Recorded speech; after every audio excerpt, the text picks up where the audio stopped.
our drop height is going to be approximately 7,000 feet from the ramp of the Chinook. What's happening now then is the team are making their final preparations for the jump today. They'll be all kitted up under the command of the pilots and of the crewmen on board the Chinook helicopter. Like all military parachuting on military aircraft, they have a jump light system. No different on the Chinook, they'll have a red and a green light system.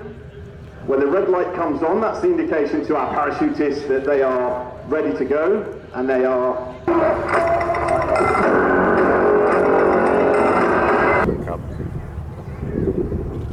For 2 passes.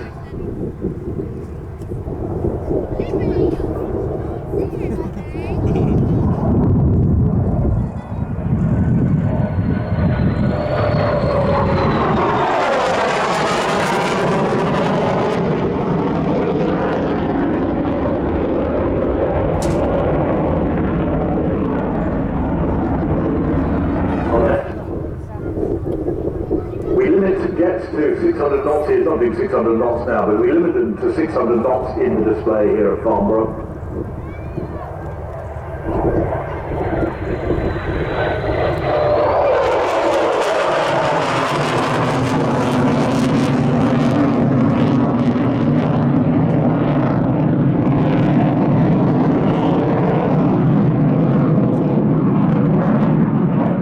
Gökbey Airport now.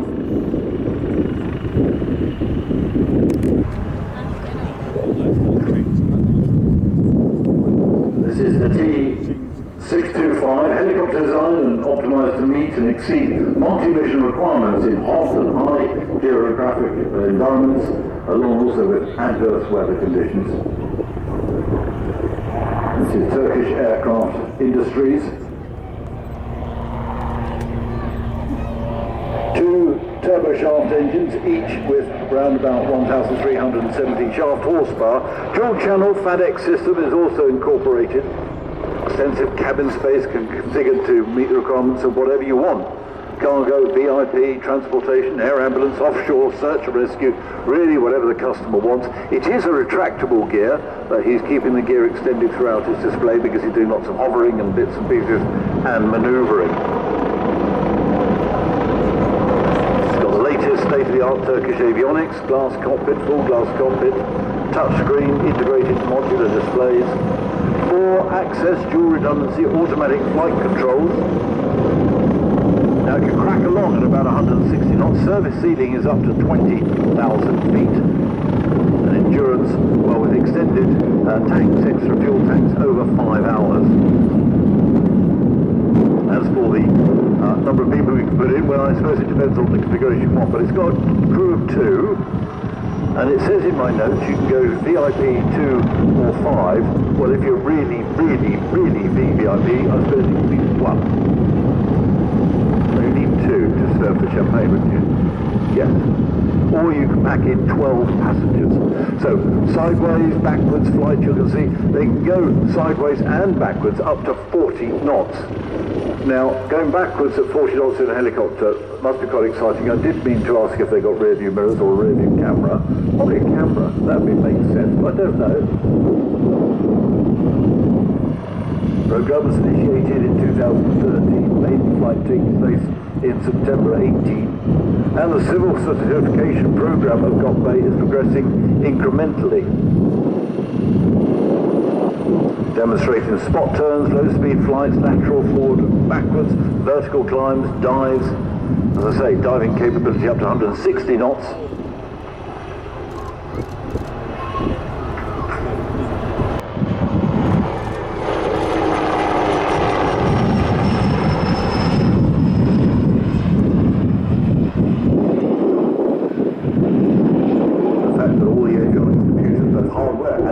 Designed and developed by Turkish companies means that the customer requested modifications can easily be incorporated.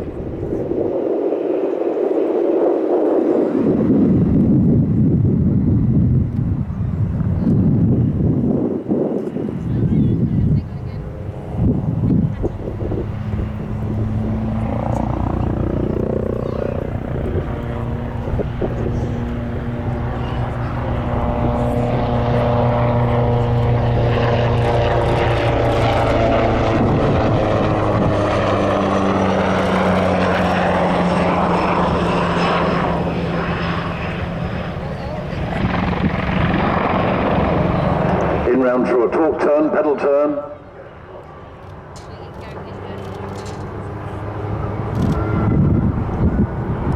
So helicopters don't have rudders. They've got the pedals, same as a fixed wing, but you don't talk about going on the rudders if you go onto rudders. That's the rudders. They're called pedals, pedal turn, straight into a quick stop and hover. And he's going to hover in front of us, and he'll be ending his flight with a polite bow towards us. He comes down to a little bit lower, nice in the middle of the display line here.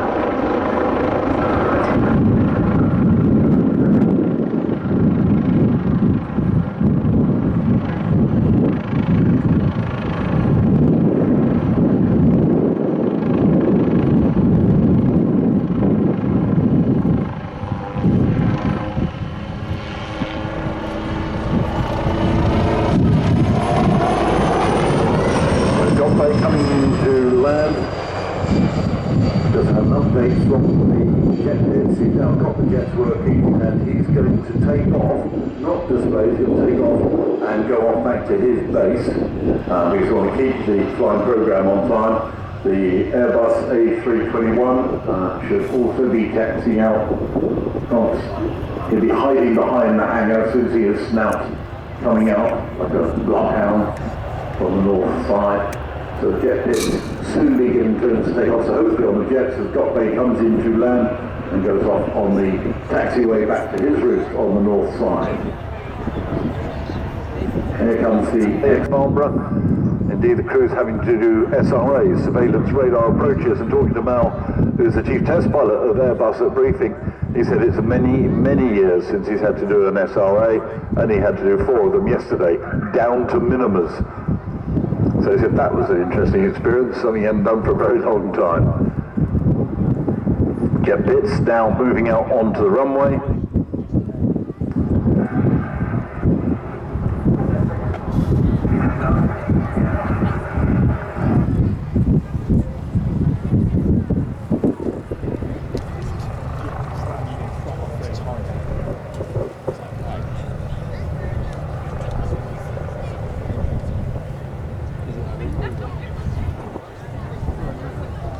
It's clear to take off, but take off and steep climb, using the jets as well as the propeller on the jet pits.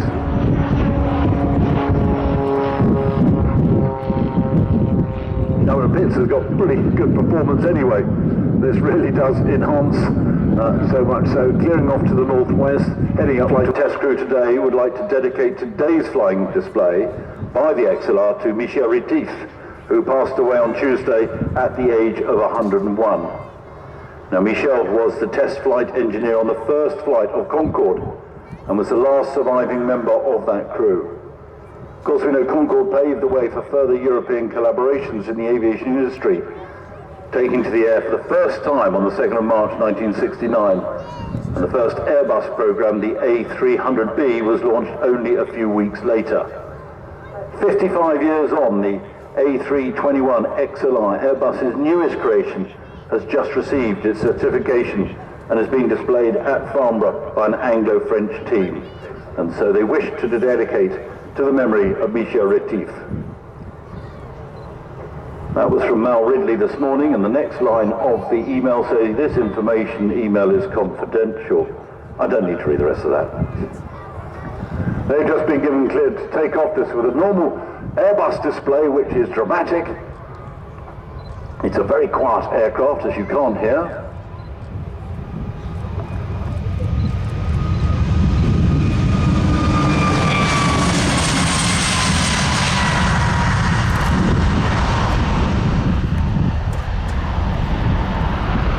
Airborne, deep pullback, then to move away to the display line, climbing up to around about, well, over 500 feet. It's going to turn around and come back 500 odd feet. Now, the ongoing certification flight test campaign is really in its final stages. The AAR certification came through last week. They're still using operators to test everything in the way of airworthiness, compliance, and operational support on day one when they deliver to people. XLR, range of 4,700 nautical miles, which is around about 11 hours non-stop. Now, what does that actually mean in real terms? Well, that's places like New York to Rome, or London to Vancouver, Delhi to London, Sydney to Kuala Lumpur, and that makes the XLR open new opportunities for non-stop flights, linking primary and secondary cities all around the globe. XLR can also complement the traditional wide-body aircraft by serving the same routes at off-peak times, or in cases of significant seasonal variation in demand.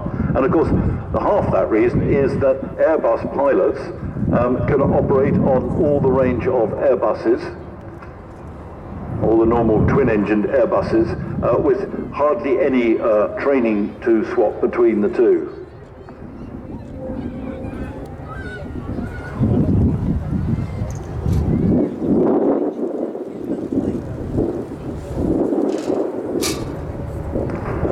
So the cockpit is designed so pilots can fly multiple types, things like the A318, the 19, the 320, the 321, and the Neo variants are all covered on one guy's ticket, or lady's tickets. Wide-body jets such as the A330 and 350 only require a few hours in a simulator to convert to type. The 380 has its own type rating as a separate item altogether.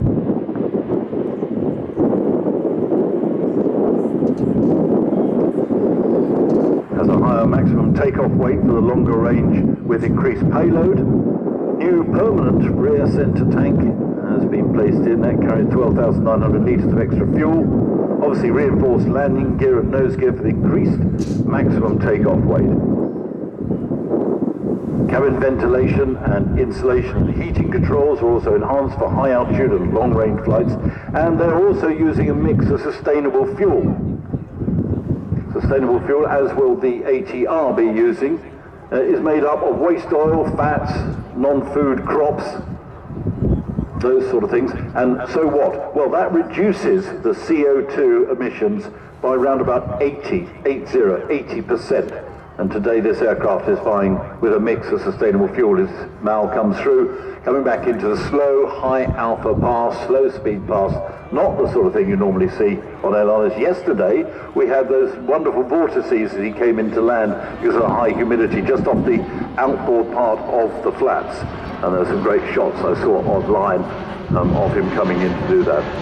Mark, you're hovering with a piece of paper. What are you doing?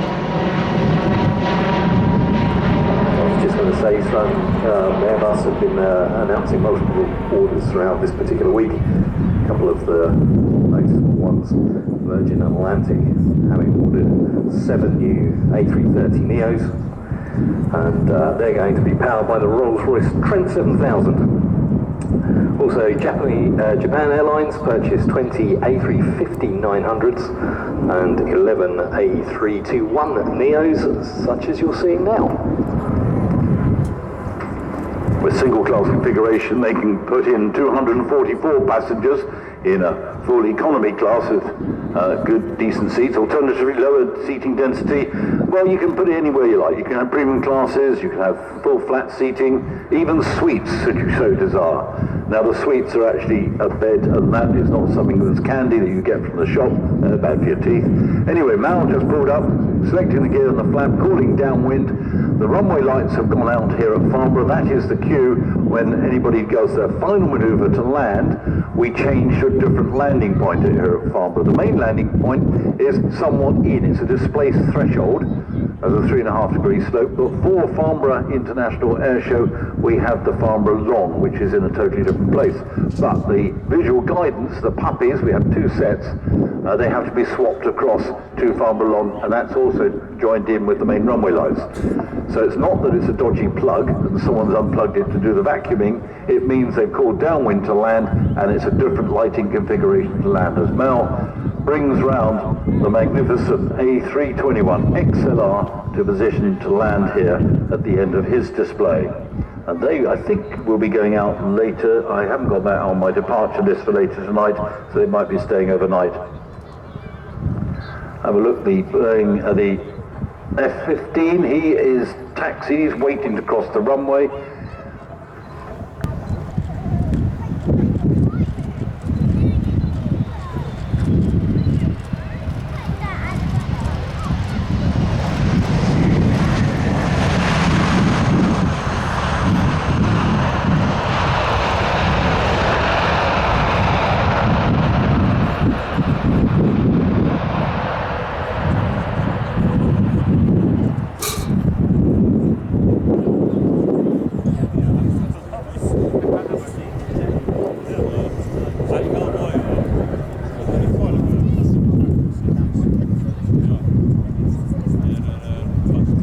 the 321 turning around on the runway, same runway width, turning around to come back up to go to his park. I don't know whether we're parking north side or south side. Okay. What, in total? In total. Over 20,000, maybe 23,000. That's a good start, isn't it? Yeah. I'm going for something over 23,000 total orders for Airbus, maybe a bit more. You've been speaking to Mal, haven't you? 24,105. That's amazing, isn't it? Of which 15,520 have been ordered. So quite a back order as well. That's good. So, F-15, we are going to backtrack the F-15, give you a chance to see them. Now, this is going to be noisy. Those of you with people who to protect your ears, and particularly any youngsters here, you might want to slap the ear defenders on. F-15 will taxi down the runway. This is the clean configuration, not the scores on it, because soon you're going to hear something like 47,000 pounds of thrust to be unleashed.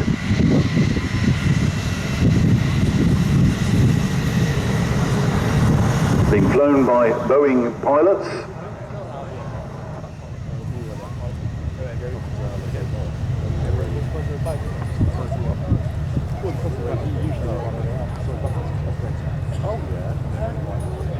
He's got a bit full Boeing Company proud to be partnered with the Qatari Emiri Air Force. Indeed, these are the colours on the F-15. And electric engines, you're about to see it unloosed. They'll be taking off and going straight into a square loop, assuming the cloud is good for us. So we'll be going over the top at 4,500 feet, square loop, each corner, and then go 90 degrees or a fourth part of a circle. Lot of G will be put on in the display. Yaza!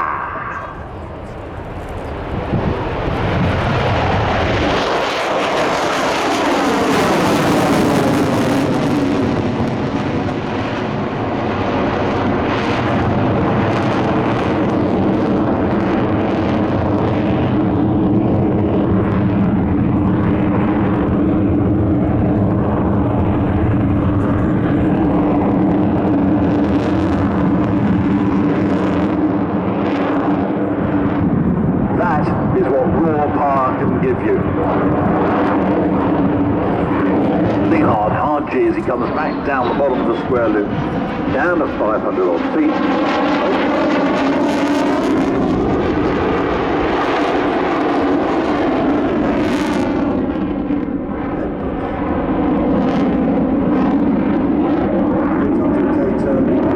Instantaneous pitch authority to flight control responsive.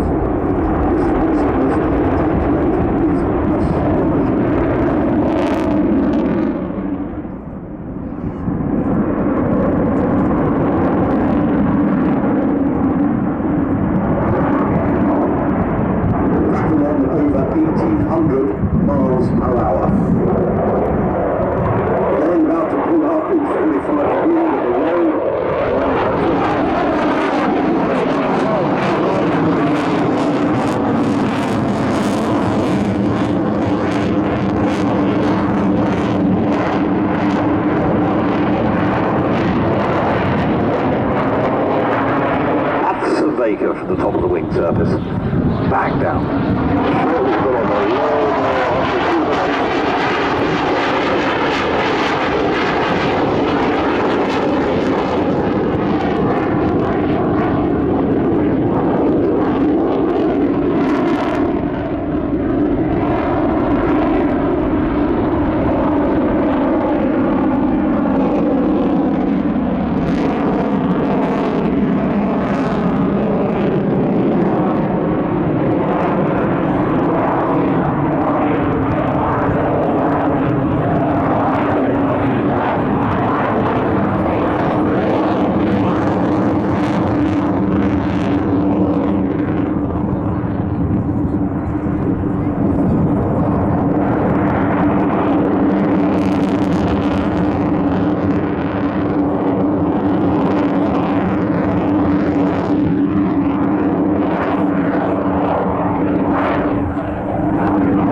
highly challenging manoeuvres, easily done by the F-15 and the Boeing pilots.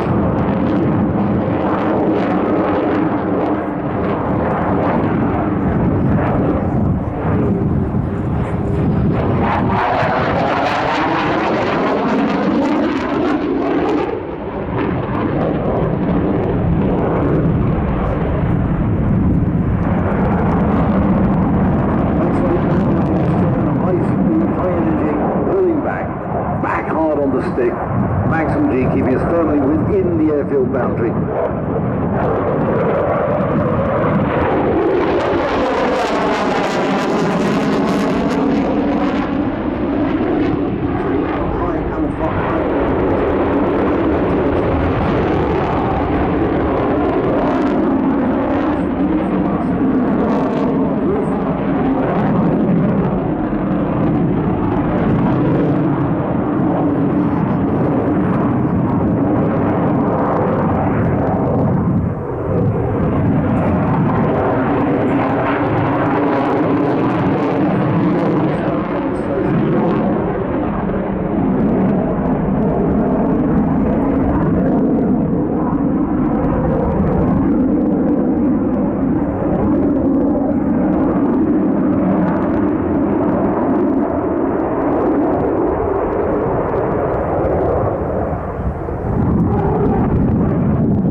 Tail slide, keeping the nose up, speed coming back, power reduced, hanging there, there we go, 1 length, 2 lengths, 3 lengths tail slide, canopy up, this mighty beast, 31,000 pounds in weight, take weight 16,000 pounds.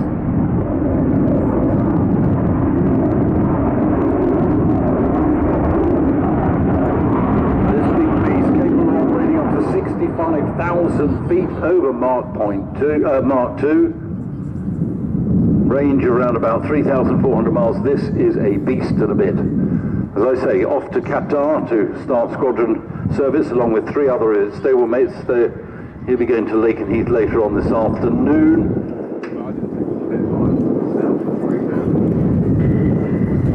What an amazing display. That one gets it so far for me for the day.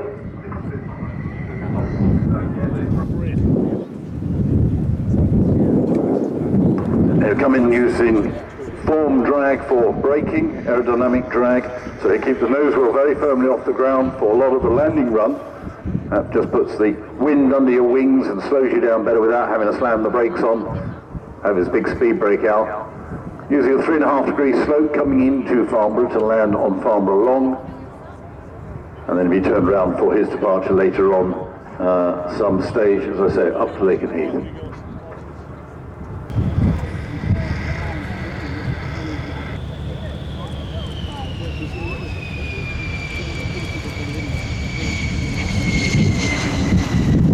There it is down, that magnificent beast.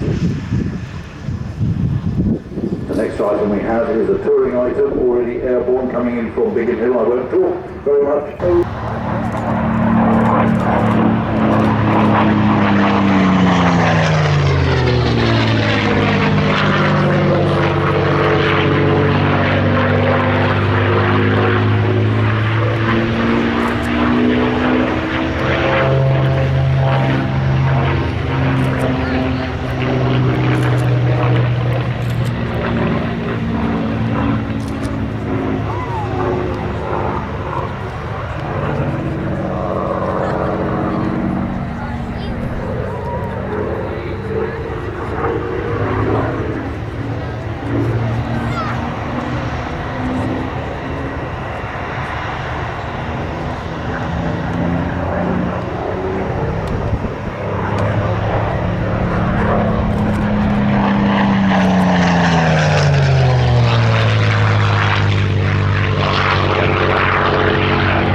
So the Starling team have been going around since 21.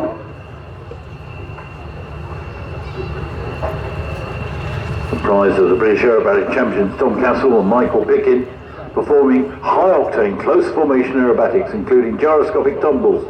Both pilots have a combined aerobatic experience of over 50 years in air shows and competitions, and have flown all over the world as solo acts and as part of the formation. Tom is a current display authorization evaluer, and Michael is the youngest person ever to be a British aerobatic champion.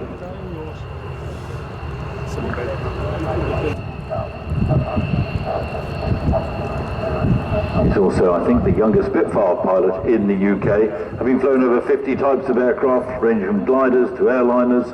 He's an active pilot on the Boeing 737. When he's not doing that, he's flying the vintage Stearman down at headcord with people standing on the wing. Rolling now. Tom Castle's got his PPL in 1983, 7,000 hours worth of flying. The last 10 years, Tom has been heavily involved in display flying all over the globe.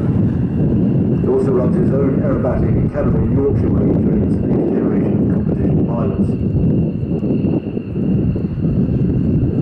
I don't actually have a sequence supplied by them. I'll have a word with Michael when I see him during the week. These are two extra aircraft, the very latest, operating in the two-seat aerobatic market from the German aircraft designer and producer Walter Extra. First flown in 2019. The Extra NG Heritage was found with a highly successful Extra 300 series of aircraft. This aircraft, new aircraft may look so totally different. It's a completely different beast, thanks really to the carbon fibre construction, which makes it small speed.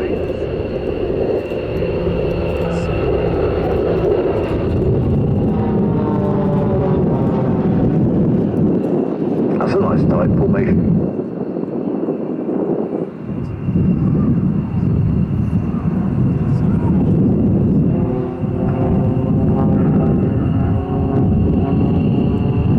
Tightening, heading up the G.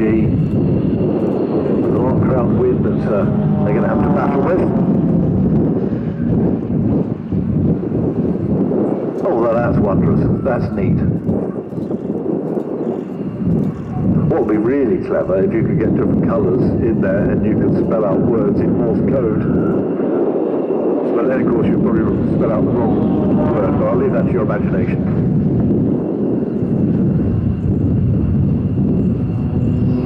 Changing direction from the A axis to the B axis. Now on the A axis, left and right. B axis is to and from us, from the north to the south.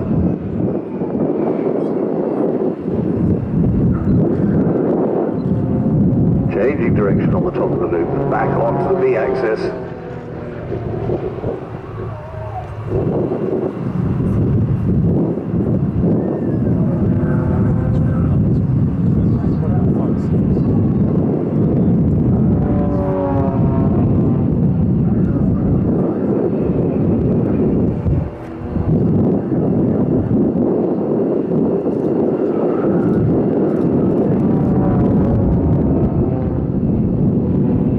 Very pretty display.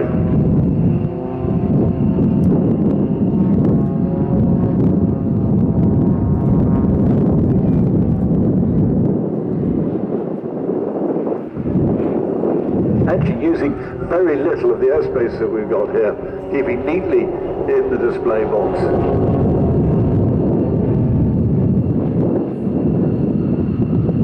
And work up to this display takes an awful lot of practice. One, you've got to be very good, I nearly said a different word there, very good at what you're doing, i.e. aerobatics, be totally comfortable in high G, positive and negatives.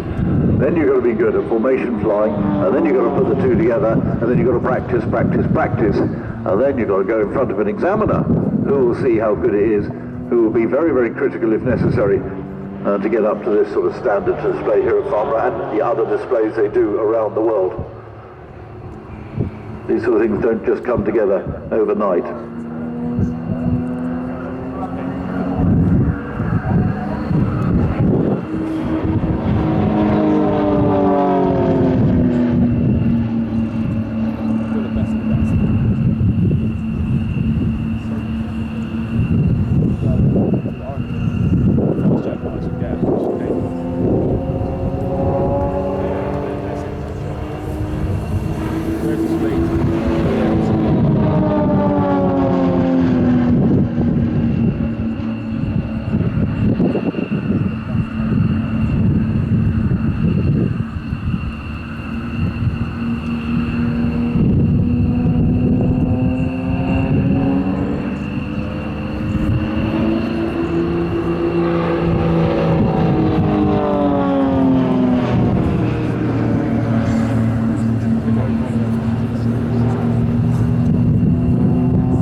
accurate.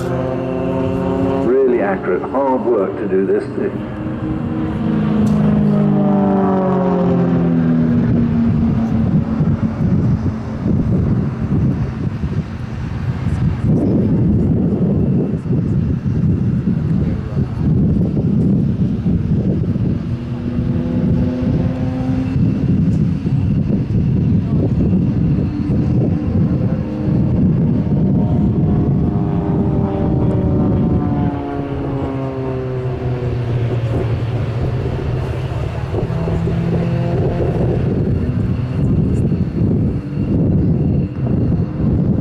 Opposition maneuvers.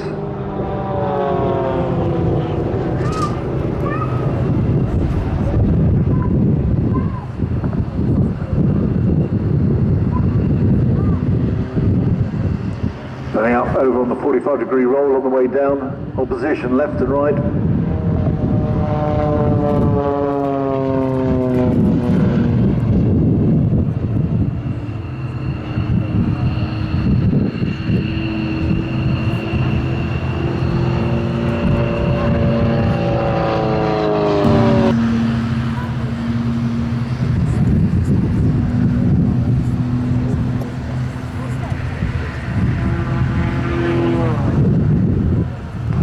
Over, tumble on the way down.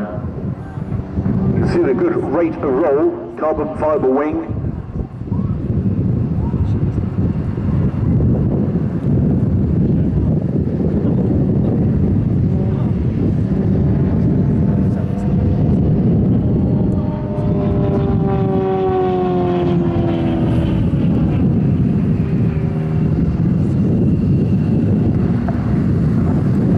Series of rolls, boot full of rudder, and tumbling down. Yuck.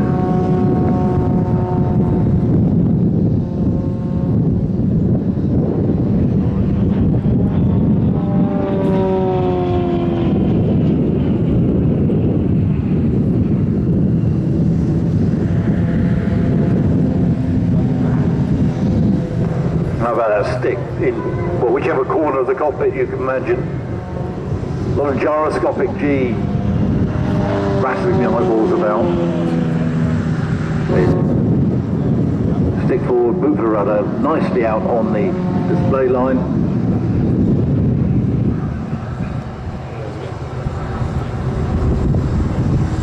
The other Starling has caught, so he's got visual with the one displaying here.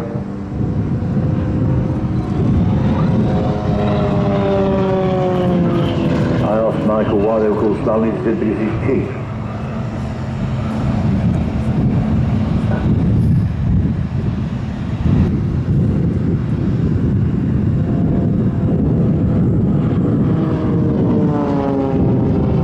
Very quick rate of roll, as you can see there.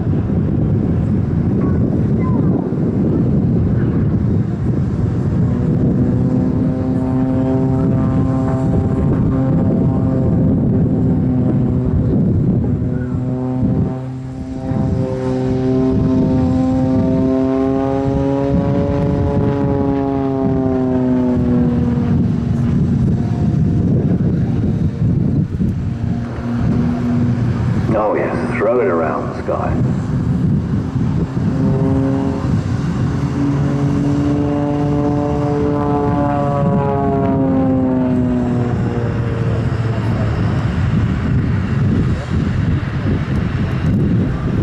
This is the experience you have to have gained in order to have something like that high tumbling, rates of rolls, twists and twizzles, and to come out exactly online, exactly where you want to. You take someone up to the first aerobatic routine and just give a simple aerobatic routine to them, they will be disorientated in a very short period of time. You're going to see some aerobatics in the vintage Stampe later on this afternoon, much more sedate, but again the same rules apply. It takes time to get orientated, to know your rate of roll, and with this high positive and negative G, to keep totally orientated, you really have to build up. You have to be a sportsman. You have to work at it like any other sport.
ATR-72 backtracking to line up and take off.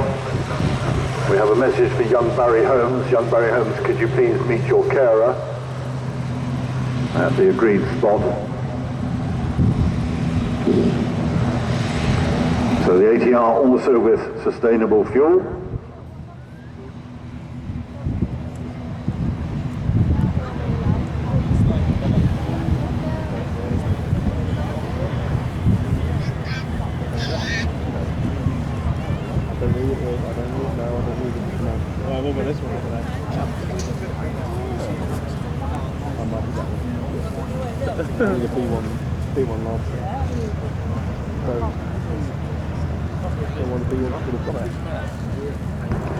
So the ATR-72 lining up. We will then have the next aircraft will be, after the ATR-72, will be the Royal Danish Air Force F-16, the Chinook roll demo, the electric arrows, Typhoons, then the Stampe formation team, vintage biplanes flown by vintage pilots. Then the United States Air Force B-52 still on schedule. That's about 11 minutes past 3. The Wingwalkers of the ATR-72 starts its takeoff.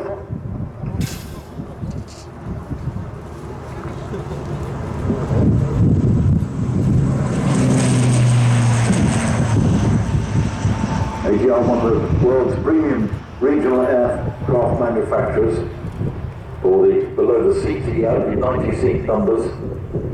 This is the showcase aircraft, the test aircraft today, the ATR-72-600. Now the family, the ATR family, incorporates both the 42 and the 72. High wing, we can see that, 6-bladed, you probably can't see that, twin prop aircraft designed right from the start for efficiency. And efficiency therefore gives low fuel consumption and therefore reduces the CO2 emissions. And that helps with operational flexibility. ATR aircraft designed specifically for the regional short-haul aviation, with over 40 million flights completed and over 2 billion passengers transported since the beginning of the program.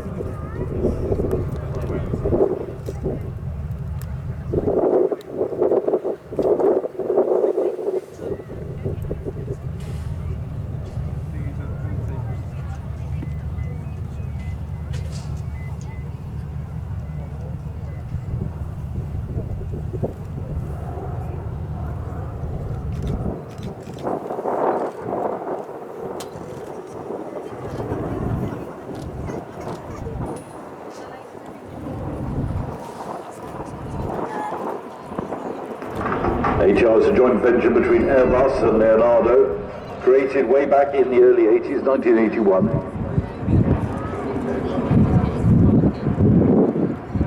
ATR fleet consists of over 1,300 aircraft flying with 200 operators in 100 countries.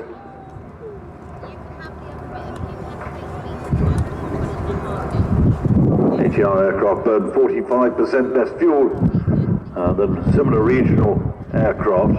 Now this aircraft is flying with a blend of sustainable aviation fuel, and ATR was the first ever manufacturer to fly commercial aircraft with 100% sustained aviation fuel in both engines. Well, it wouldn't have been both engines, it would have been both tanks, and eventually through the engines, I'm guessing.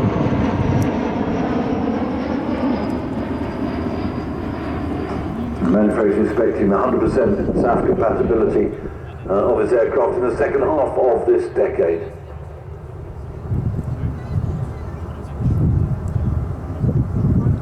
As I say, the family, ATR family, goes right back to January 86.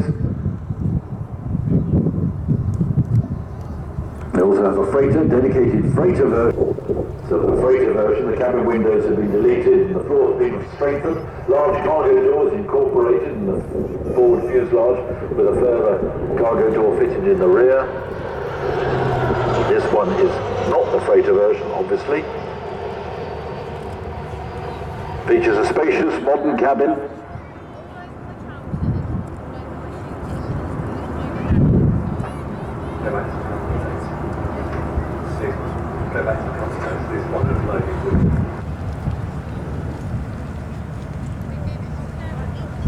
This one has been loaded with, obviously because it's a test aircraft, an array of test equipment and monitoring equipment which are all downloaded after each flight.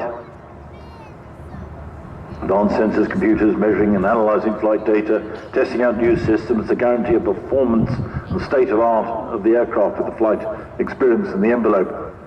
So constant data gathering. It's quiet. It can operate from all sorts of strips around. You can see them around in the Caribbean to remote islands of Norway. So there you've got the hot, you've got the cold.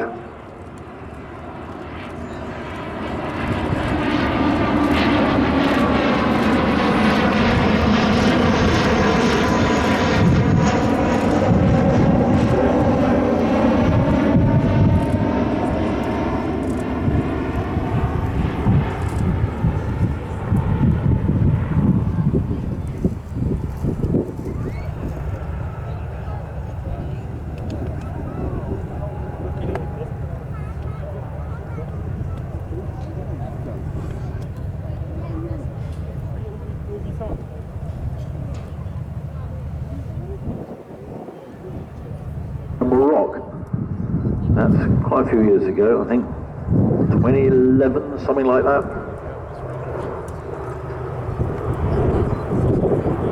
It's agile. I mean, it's not designed to be agile, but it is agile. Launch order for the freighter came from FedEx. The requirement of 30 with options of a further 20. The Dash 600 freighter entered commercial service 4 years ago. A number of maritime patrol anti-submarine warfare versions also been developed for various air forces and navies. Brown Whitney of Canada producing the thrust, 2,700 statute miles.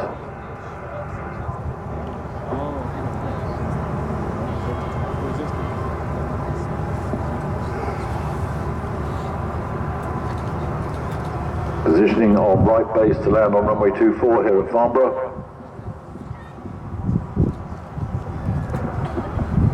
I'm just getting an update as well in my other ear. The F-16 is next, then we're going to let the Navy wings dispatch. They're going to be taking off and going off back down to Yeovilton after the F-16. Then we have the Chinook roll demo as the ATR-72 comes in for his approach. It'll be a short landing, using the reverse pitch of those propellers, those six-bladed propellers, to bring to a very short, commendable landing roll, and may even see a little bit of reversing back down the runway.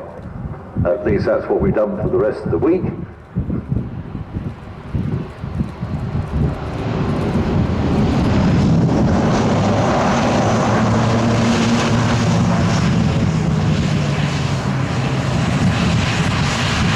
Now that is a very, very short landing run and into reverse.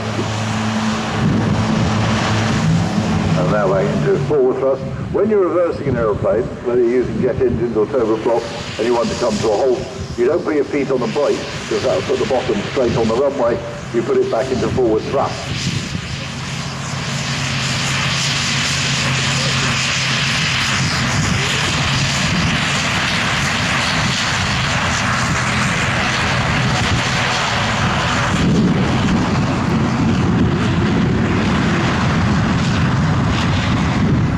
Release.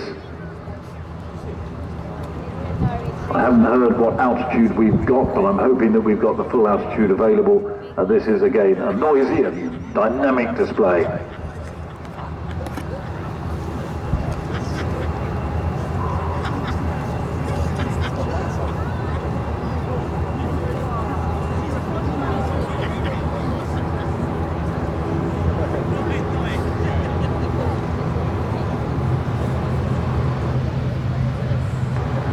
Wondrous Fighting Falcon.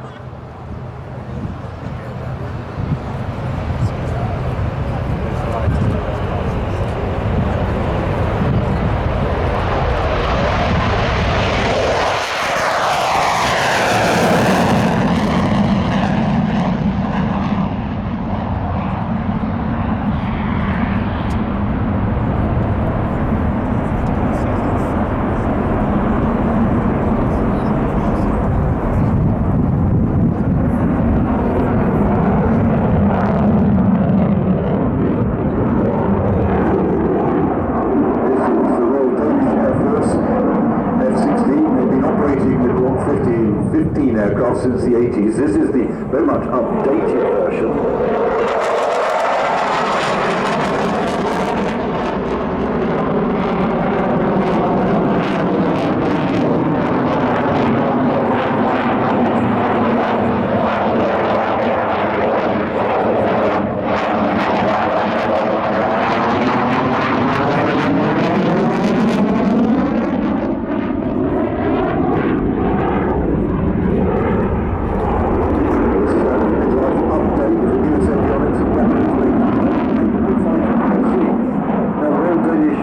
Currently operate 34 F-16s, which are scheduled to be replaced by 27 F-35s in the coming years.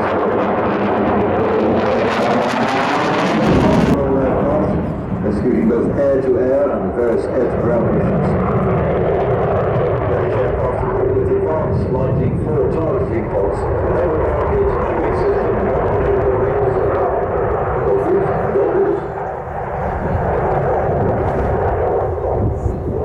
F-16s from the Danish Air Force have seen operating service in regions as Libya, Iraq, Syria.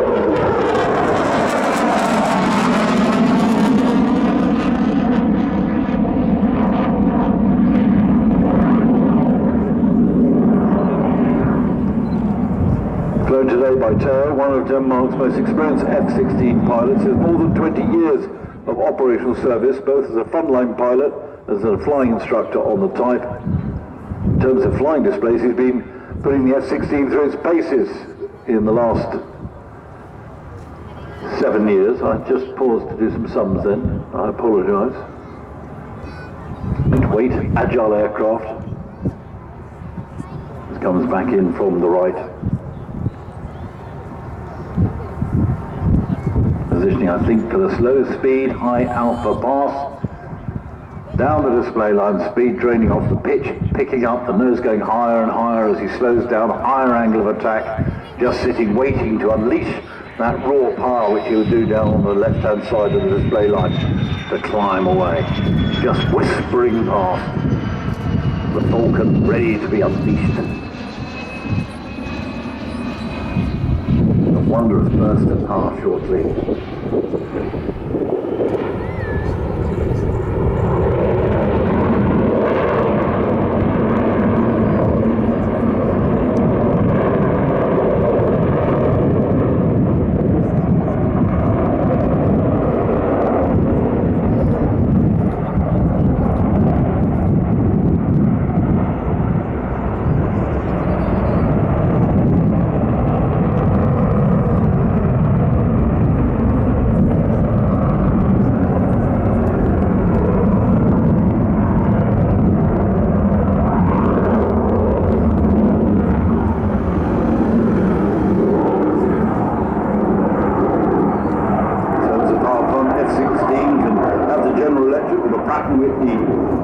Engines, each producing over 29,000 pounds of thrust.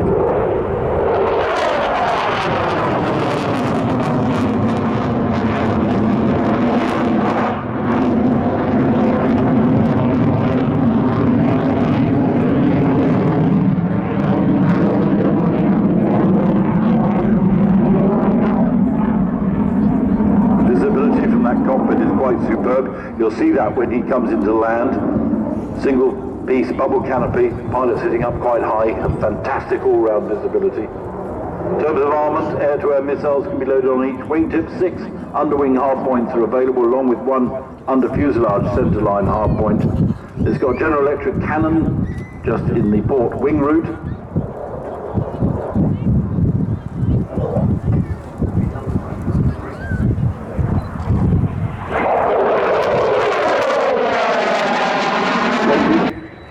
Speed, soon to pitch up and roll, and when inverted, retracting the gear and power away.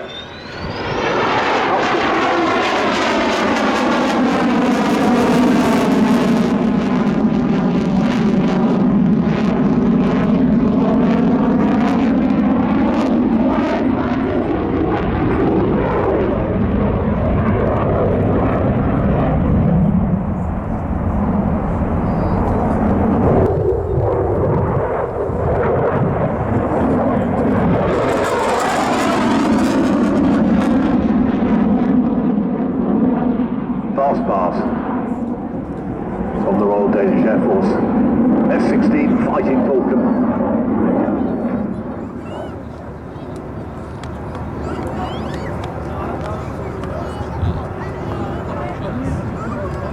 Eats up the sky.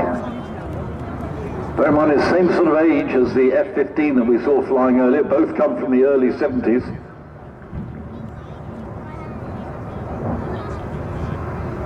Still a force to be reckoned with. And it's a good looking airplane.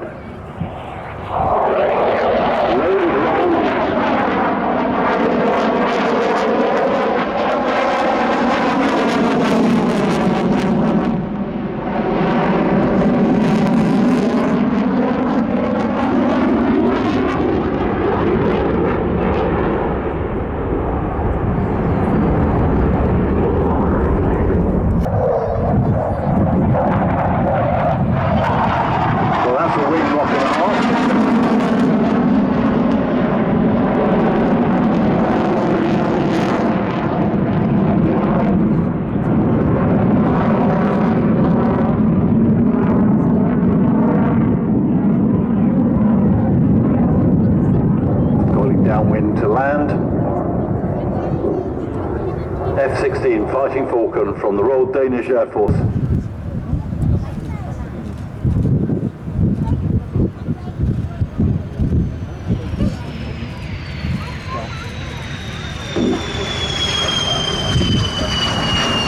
Wonderful display. Very nice indeed. So now we're expecting to get the Navy wings out, get them to depart. Haven't seen them yet. And the Chinook should be floating around soon. Chinook coming in from Odium. 7 miles to the west of here. This year we wanted to bring you something a little different to the display you may have seen previously, and as such we'll be showcasing the aircraft's operational abilities in an all-new 2024 Royal Demonstration. The Chinook fulfills many operational roles, including trooping, carriage of internal and external loads, parachute operations, casualty evacuation by 18 Squadron, the premier frontline operational Chinook Squadron, and the Joint Helicopter Support Squadron, known as JHSS. But now it's time to prepare yourselves for one of the highlights of today's flying display. So ladies and gentlemen, boys and girls, please turn your eyes to the sky for the 2024 Chinook Royal Demonstration. You can see the Chinook approaching from car left, carrying a battlefield gun on one of its 3 underslung load hooks. Flying and captaining the aircraft today is Flight Lieutenant Ian Cooper, known to us as Coops. Coops has more than 1,000 hours on the Chinook, which he's clocked up on numerous operational deployments, including Opshoda and Obliquum in Mali. Today the Chinook will simulate conducting an essential weapons drop close to the front line. Under the watchful eye of Sergeant Lawson, JHSS have wrecked the landing site and marked with smoke. And not only does this identify the drop-off area, but also gives Coops an appreciation of the wind direction and strength. Once safely on the deck, the JHSS team will then leave the aircraft in order to attach the Land Rover and provide mutual support, ahead of moving onwards to its battlefield location. Having now successfully got the gun, Coops will manoeuvre the aircraft forward and down, away from the load, to allow the troops to disembark and set up in a defensive posture. Also a training captain joining Coops in the front today is one of the squadron's deputy flight commanders, Flight Lieutenant Luke Day. Luke was fortunate enough to join the IF on his second attempt after failing to be accepted as a dentist. In his spare time, Luke enjoys Conkers and is the undefeated RAF Odium Conkers champion. Next, the aircraft will conduct an over-the-shoulder departure. This is a dynamic manoeuvre used to quickly move away from threats in front of the aircraft. As the aircraft climbs and builds rearward momentum, the lower ballistic protection is presented towards the threat. The aircraft's nose is snapped round to give the crewmen effective weapon arcs should they be required to defend the aircraft, its crew and their passengers.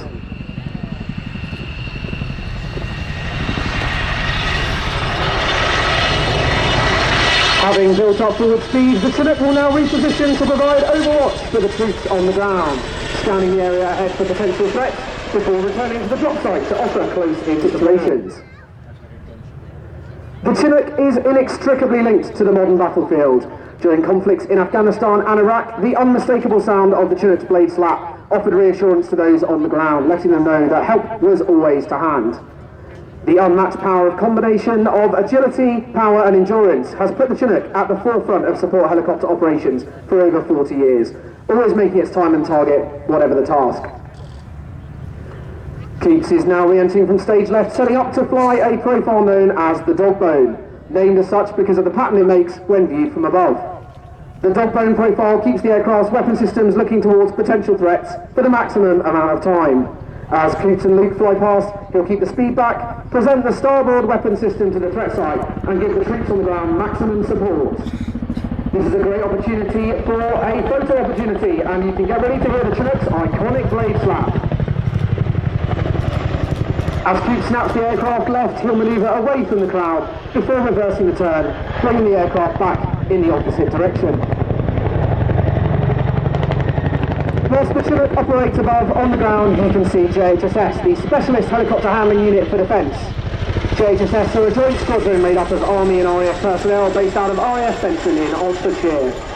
They primarily work with our UK support helicopters, including the Chinook, Puma and Merlin, and work tirelessly to provide specialist helicopter landing site reconnaissance and the movement of essential supplies by internal and external loads, exactly as you can see during today's demonstration.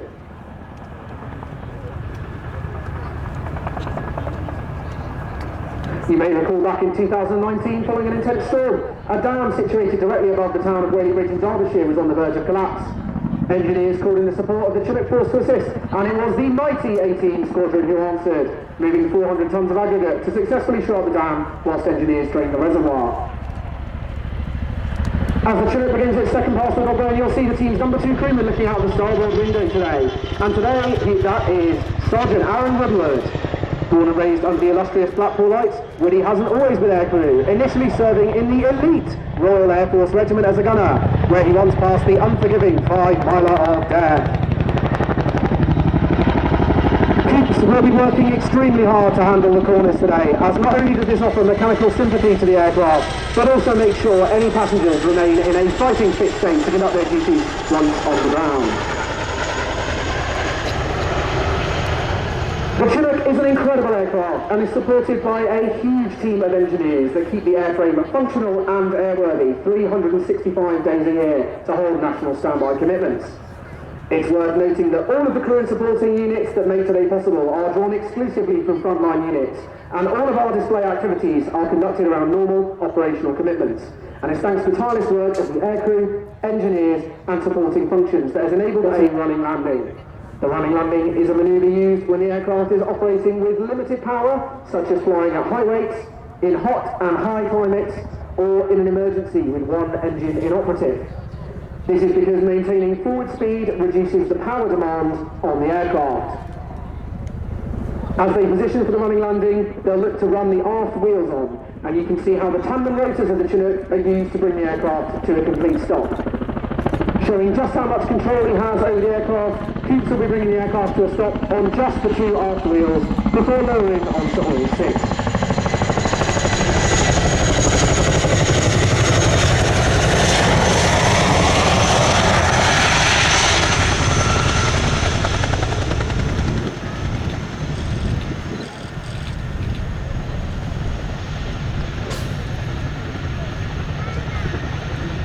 The Chinook can carry a wide range of vehicles internally, including armoured fighting vehicles, motorcycles and quad bikes with trailers. Having been tied down securely throughout the flight, the team will now be unstrapping the quad bike put up by the 2 impressive 5,000 horsepower Honeywell engines. The aircraft can quickly depart the area whilst minimising the risks presented by the different threats.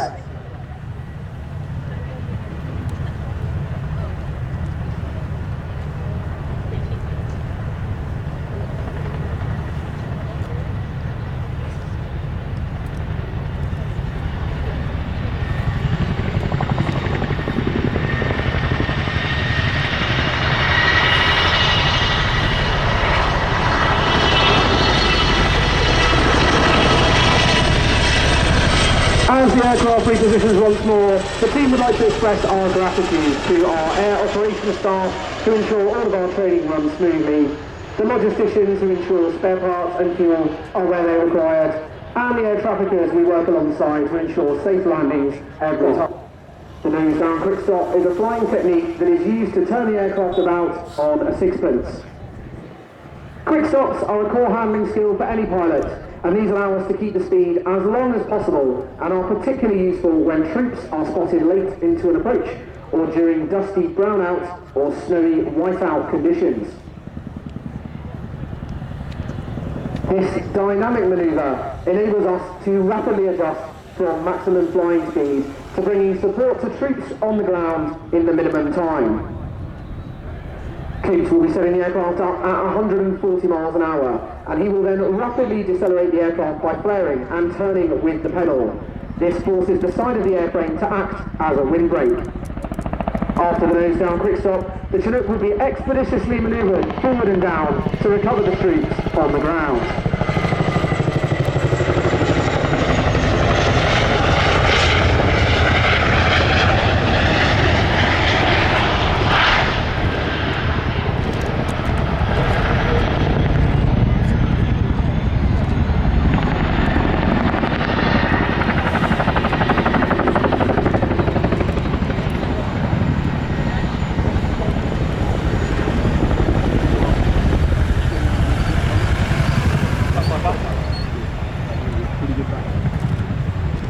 With the aircraft now safely back on the deck and their task complete, the passengers will be cleared back onto the aircraft with a brand new addition for the Chinook roll demonstration, the big orange thumb. Wearing the thumb today and operating at the #1 crewman position is Warrant Officer Fabien Chauchoir. Fabien is our French exchange crewman, having been operating with the squadron for the last 2 years, proving that the famous Entente Cordiale is still going strong. Woody and Fabien are now working together seamlessly to secure all personnel and freight in the cabin before giving the all clear to climb to Coops and Luke in the front. As the aircraft gently corkscrew climbs into the hover, the crew will open the ramp and give our crewman the best seat in the house. And as Fab dons the iconic orange hand to wave us all a final goodbye. Farnborough, can I ask you all to put your hands in the air and give a huge wave to the team? We love seeing your photos and videos, so if you've taken any good ones today, we'd be very grateful if you can tag us using the hashtag BladeSlap. On behalf of myself and the entire Chinook Roll demonstration team, thank you for watching. We hope you enjoy the rest of your day and look forward to seeing you all again very soon. So for one last time, please put your hands together for the 2024 Chinook Roll demonstration team. Worley, thank you very much indeed. Please do thank the team when you get back to Odium. I guess you're driving, so they'll be back before you. But please do thank them for the whole week they've done here at Farnborough, especially for the atrocious weather yesterday that the guys had to deal with.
This is the first day that they've flown here at Farnborough. There we go.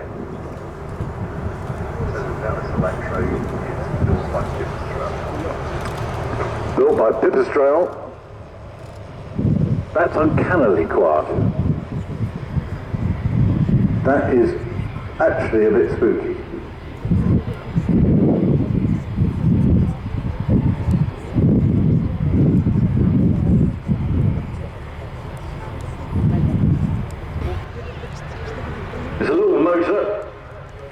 7.6 kilowatt electric motor. It can crack along at over 100 miles an hour, 98 knots, up to 12,000 feet, with an endurance of 50 minutes. Built for general aviation, as you say. Excellent training platform. I've never flown one. I think I'll have to be nice to Sam and have a go.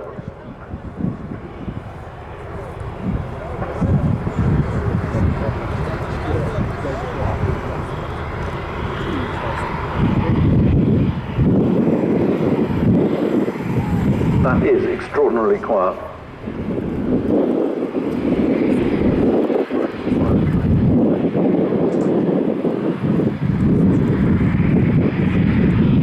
First ever type certification. It's brilliant.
So the only noise is really the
So lining up on the runway, 2 Typhoons.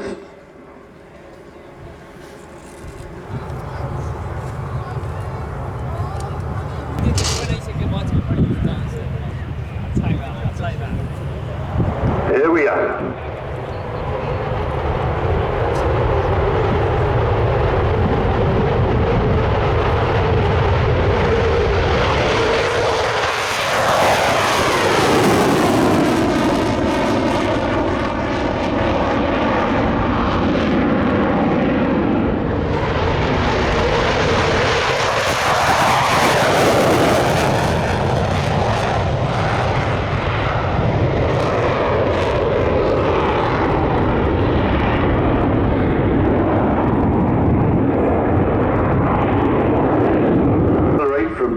knots to Mark 1 in a mere 30 seconds.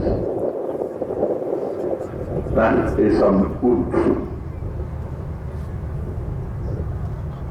John Turner, one of the gentlemen on the Flying Control Committee, was the chief test pilot for BA Systems here up at Wharton. He displayed the early Typhoons here at Farnborough, and I know that he'll be watching closely as one of the Flying Control Committee members. The name Typhoon, incidentally, was originally selected for the export version of Eurofighter. However, here at Farnborough in 2002, the Royal Air Force held an official ceremony announcing the name would be adopted for our own aircraft.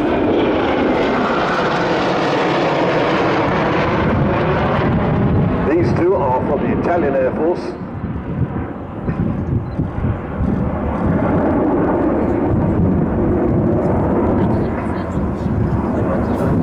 Today the Typhoon has attracted 680 firm orders, with some difference between a Stampe and a Tiger Moth, apart from the spelling and the manufacture in a completely different country. I mean, get those out of the way. They've got ailerons top and bottom of the wing, unlike the Tiger Moth. They've got a tail wheel, makes it more interesting. Sometimes in a bit of a crosswind, inverted fuel system, and luxury of luxury, they've got brakes. Well, when I say brakes on a Stampe, they don't often work that well.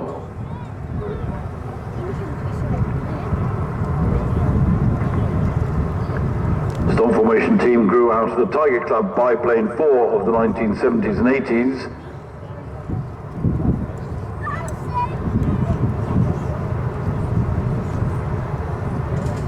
These are all privately owned aircraft, much more flexible on price, so several individuals get together and train over the winter. Training over the winter in an open cockpit biplane. Yeah. But they're great fun to fly. Our school teacher and club instructor.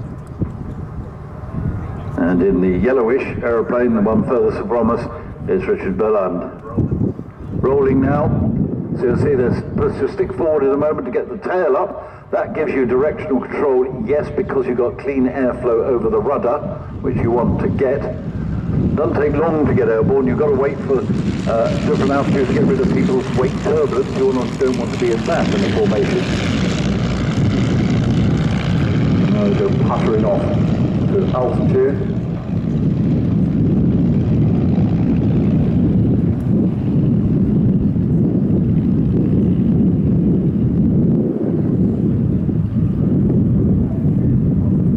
Around about 60 knots, 70 knots, something like that. I was with the Tiger Club in the yellow Stampe. Not when it was brand new. What a team I've got here. It just run in. I remember that was at Red Hill and we did an inverted circuit. And if that didn't put me off flying, nothing would. That was a great Tony Smith.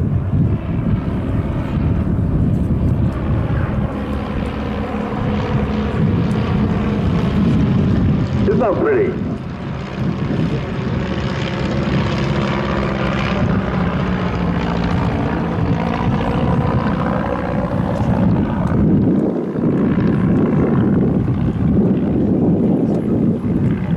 Come around to roll out Crowd Centre. Now the lead aircraft, it's got a Renault engine, has an air start, which makes it so much easier. The other two are Gypsy Majors, which have to be hand swung.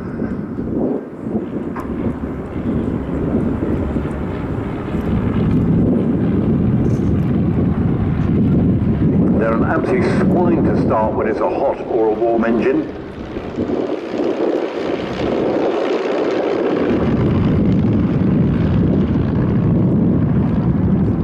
Now the endurance of these sort of aircraft is really a matter of how much oil you've got, not so how much fuel you've got. Because when you land, they're dripping with oil, they don't get corrosion.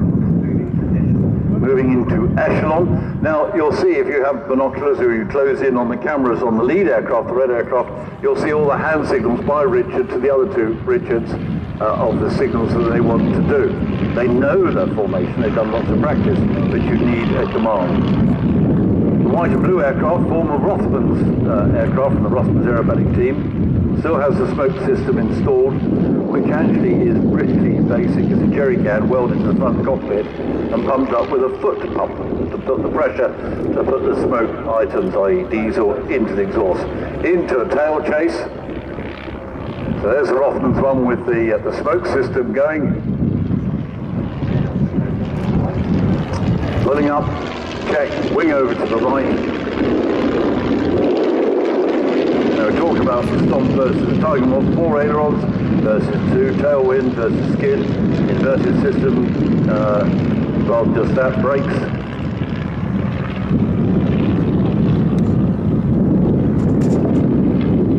So the story goes, and it's probably pretty true because it's happened to virtually all of us, those who fly tailwheel aircraft like this are those who have ground looped and those who haven't yet.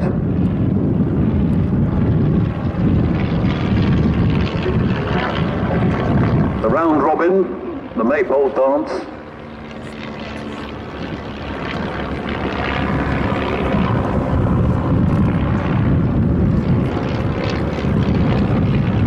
They flew in early morning this morning from Headcorn, puttering along up the railway line, up the Iron Beam, past Red Hill, past Brooklands. And I think they'll be clearing off back to Headcorn again this evening when they picked up their ground crew. The ground crew of Mark Turner. He's a good swinger. No, I'll rephrase that. Off the propellers. Now. Steady on. Going back into Vic formation.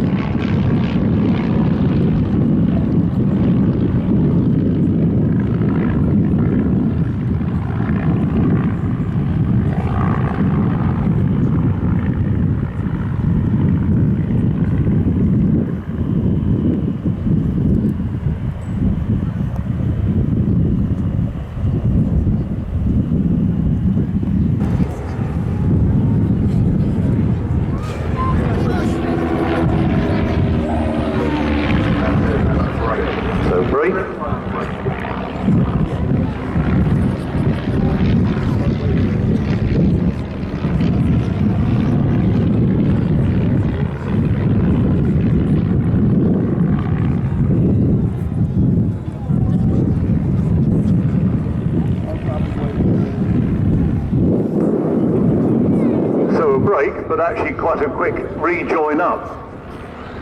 That would have taken quite a lot of practice to work out how to do all of that.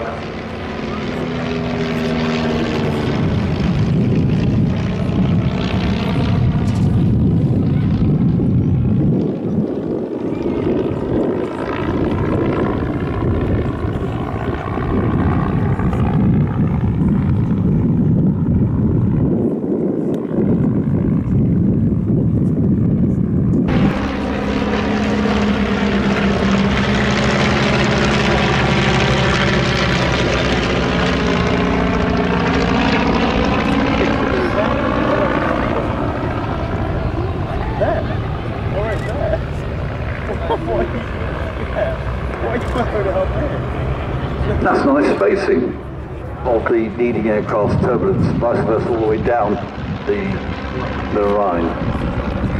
They're coming ready for a break.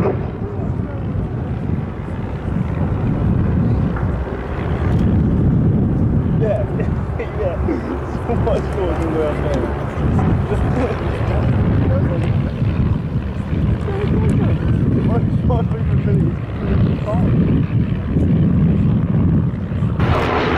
Yeah, we like that.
wondrous.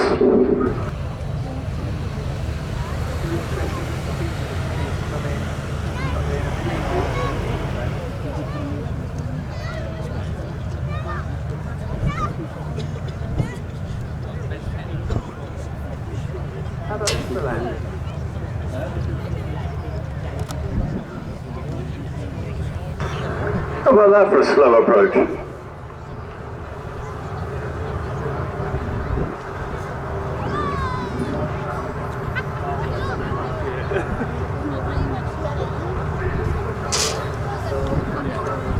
Very neat. Keeping the stick forward, keeping the tail up as long as you can. You can see the rudder working quite hard to keep directional control. When you run out of that authority, down goes the tail, stick fully back to put the tail very firmly on the ground.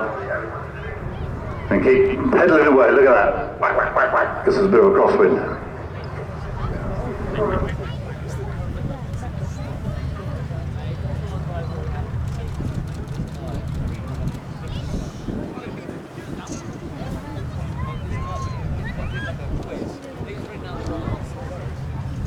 Rising pilot, co-pilot, navigator, radar navigator, ECM operator and gunner.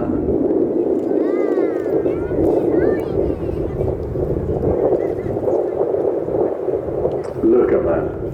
Another wondrous flight sight over Farnborough.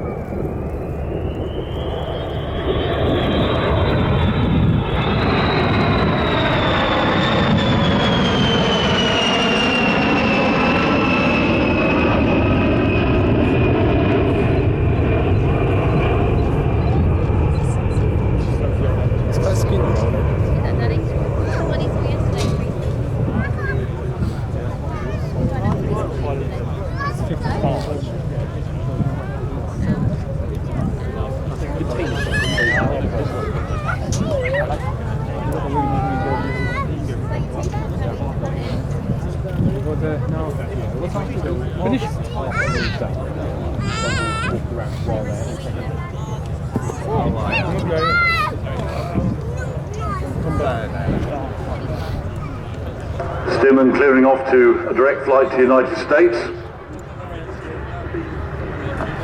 And the two steermen now starting to take off rather with smoke on.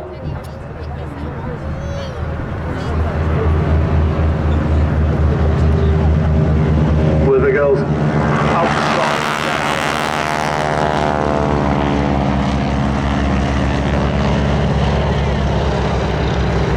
So, taking off. Upside down on the wing. What on earth does your life perspective look like that? Oh my gosh.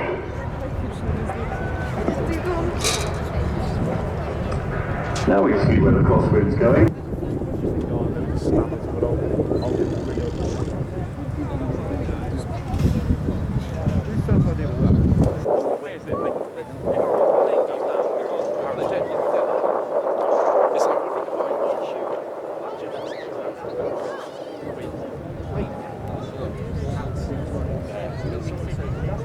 Safe.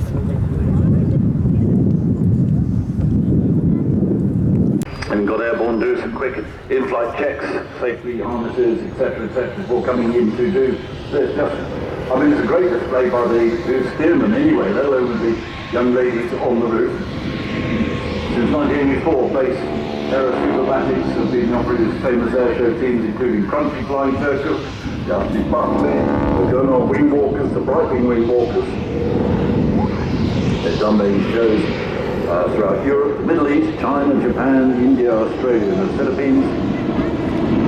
Guinness World Record holders featured in numerous TV shows, wingwalking with world-renowned athletes and celebrities, based at their own airfield at Brenkham, down by Gloucestershire, or rather down by Cirencester in Gloucestershire.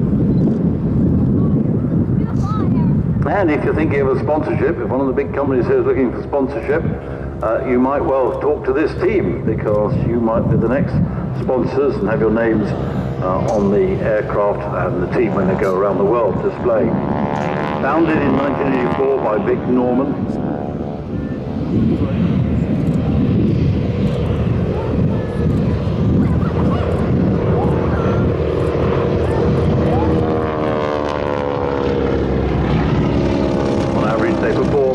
around 60 public displays a year,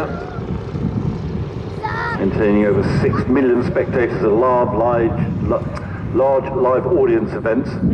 Also private events if you wish. You can go to Renkum for private parties.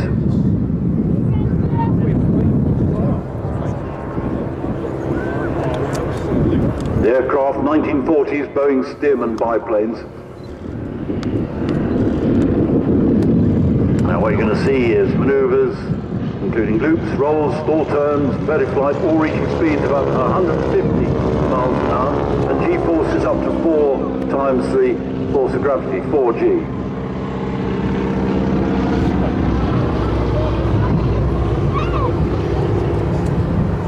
So the Stearmans themselves, during the war, World War II, Allied pilots often used to learn to fly on the American Stearman biplane. Designed from the start as a primary trainer, stable enough in the air not to catch out the novice flyer, and rugged enough to even survive the sort of landings that I do. It's very difficult to break a Stearman. They're tough and they're rugged. Stearmans first flew in 1933, and by 38 the Stearman Aircraft Company had been taken over by Boeing, and the name stuck. Sales initially were modest, but the coming of World War II transformed the market, and about 10,000 Stearmans had been built by the end of the war in 1945. Quite a lot still around, used for barnstorming.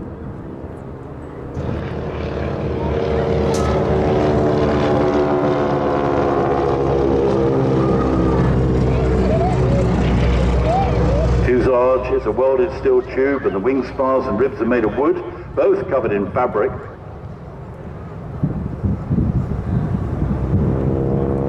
When it's used as a trainer, the two pilots sat in tandem with the instructor in the rear cockpit.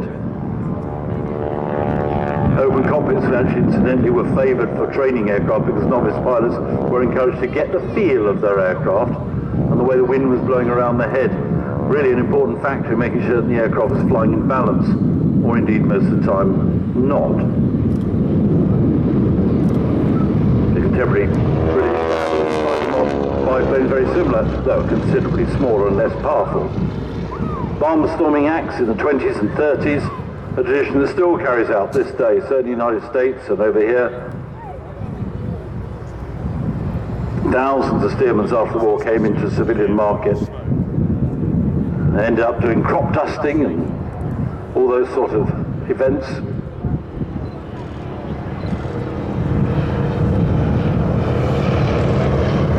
Waving at me, I'll wave back. Hello, darling.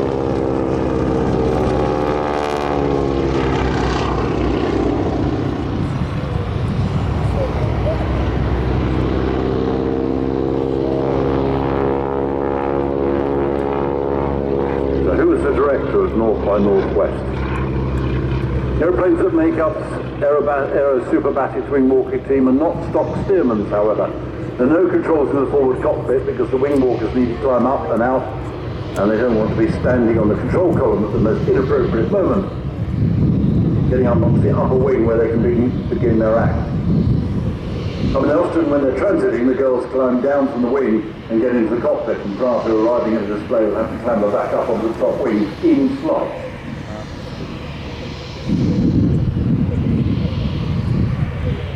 Now it says here, and this is not me, I'm reading from them, create a great deal of drag. I'm making no other comments. No comments at all. Standard Stearmans have a 220 horsepower engine. The Super Stearmans, of these ones, are driven by 450 horsepower ranges. That might get to power means the pilots don't need to gain energy for their manoeuvres. By continually diving, they've got the power to drive through and keep their energy there. Extra pair of ailerons are fitted to the upper biplane wings, slave to the ones on the lower wings. Of course, aileron is a French word, and all pilots here know what aileron means. It means little wings. Thank you, that.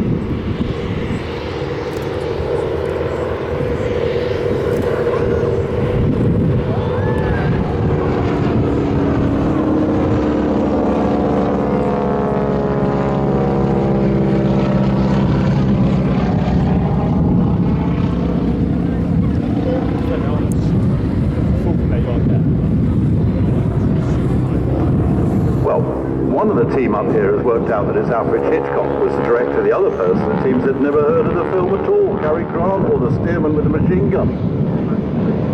It's not black and white.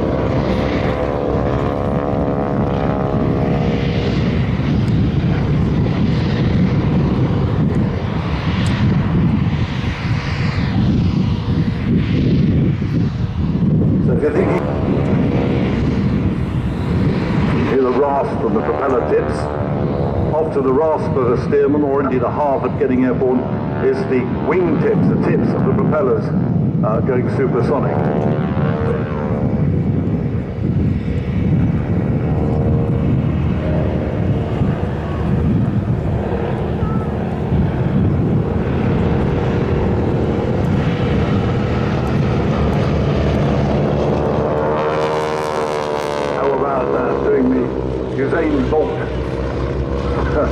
Flyby.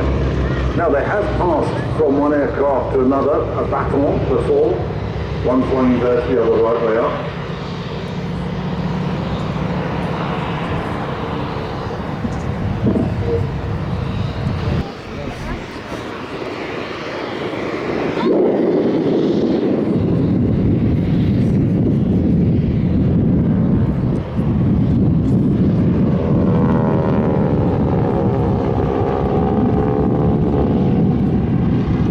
That is close, very close formation flying.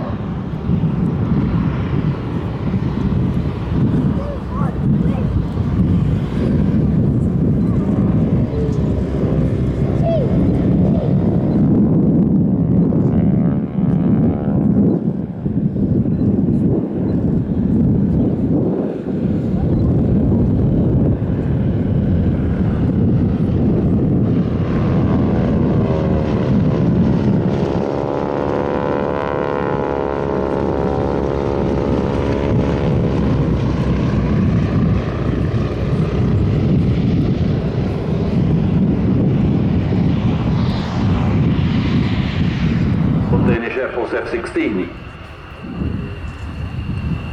Caravan out to the west. I don't know whether he's going to drop a Woody first, but Steve will have all of that. And so when he wants the microphone, indeed, he's giving me a thumb up. I think that's what he meant. Steve, welcome to Farnborough. It's all yours. Ladies and gentlemen, welcome to the Red Devils Army Parachute Display Team.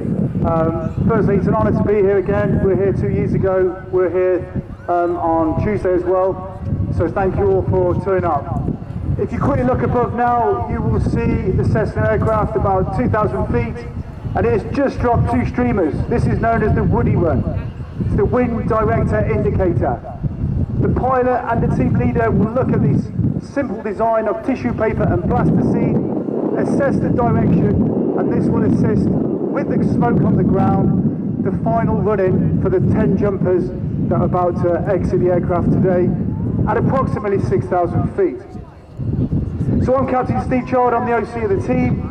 On the parachute landing area we have Lance Corporal Ollie Hobbs from the Parachute Regiment, and in the aircraft we have 10 jumpers under the command of the team leader, who have around 75 years experience on the team as a Red Devil, and collectively we have about 26,500 jumps to our name. Here, that is the jump master Steve Hanley coming out now. He's got the wingsuit. He'll be going down into wind. There we see him fly. You'll see him, he'll be the first to land. Screaming to the ground at speeds of up to 170, 180 miles an hour. There's number 2 come out of the aircraft now.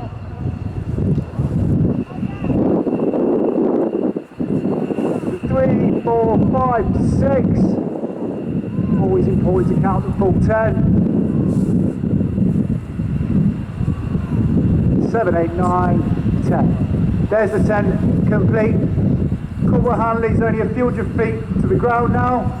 It's really important, guys, that we give him one massive cheer on that last 200 feet as he comes in. He's going to do a high performance landing on a degree of 270 degrees, picking up huge speeds. So on cue please, I need one massive cheer very shortly for the team leader, Corporal Stephen Hanley from the 3rd Battalion of Parachute. Massive cheer please, thank you. Right on the cross. Looking back up now, what do we have? We can see the 5K Union flag.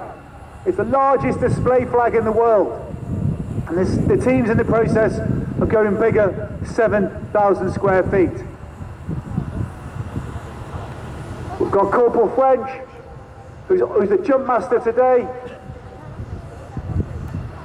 and Lance Corporal Bellingham, both from the 3rd Battalion of the Parachute Regiment.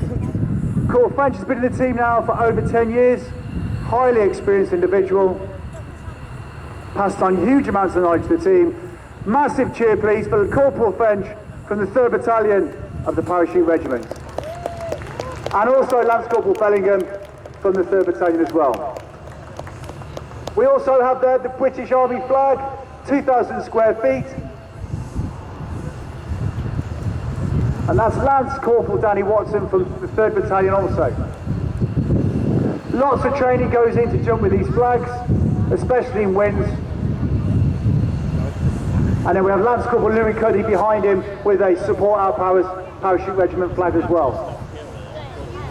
Massive cheer please for Lance Corporal Danny Watson. And just following him now, Lance Corporal Louis Cuddy with the Support Our Powers flag as well. Big cheer as he comes into land please. Looking up now, you will see 2 canopies attached together, downplaning at a speed up to about 60 miles per hour. They're attached by a probe. Lance Corporal Cameron Clark will give the split. Canopies will split, and obviously they will both hopefully land sort of simultaneously onto the parachute landing area. Above them, the single flyer is Sergeant Fisher, the team sergeant. He's the cameraman of the team who has been taking some excellent footage of the guys. So big cheer please for the stat pilot and Corporal Richard Kingston. Sergeant Nathan Fisher's coming in now. Big cheer for Sergeant Nathan Fisher please from the 1st Battalion Parachute Regiment. And then finally, on the Union flag we have Corporal Henry Mole. Precise landing. Big cheer for him as well. Ladies and gentlemen, as always, it's a massive honour to come to the Farnborough Airshow. It's been very different. In those days, all those chalets were tents, there were duck boards to walk on in the mud. It was just a gentle rope along the display line. We were positioned on the northeast corner of the airfield, and I've seen it develop and change many, many times. The normal as the F-16 opens up 29,000 pounds of thrust to start the final display here at Farnborough 2024.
they don't do like super long bursts because you run out.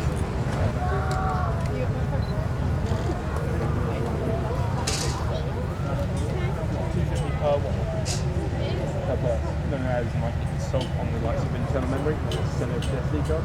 So when you do 10 seconds of full burst and then have to re-download it. Slow.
the traffic is going to be quite intense out there. Just follow the marshals, take your time. There will be buses going off to the train station, etc. But if you want to walk, you might actually be part of the queue. The marshals do know, and they get updates all the time about the best routes out, which may not be the most obvious routes out. So take your time, plenty of patience, don't get a fender bender on the way out. That would grind everything to a halt and your insurance company won't like it. So just look after yourselves, look after the marshals. My thanks for you coming along. My grateful thanks to Farnborough International Limited and all the marshals that have helped today, the medical teams, the air traffic controllers, NATS, the Flying Control Committee, so many people to mention. My name is Stratton Ritchie, and I wish you a very good evening and see you, or hear you, in 2 years' time.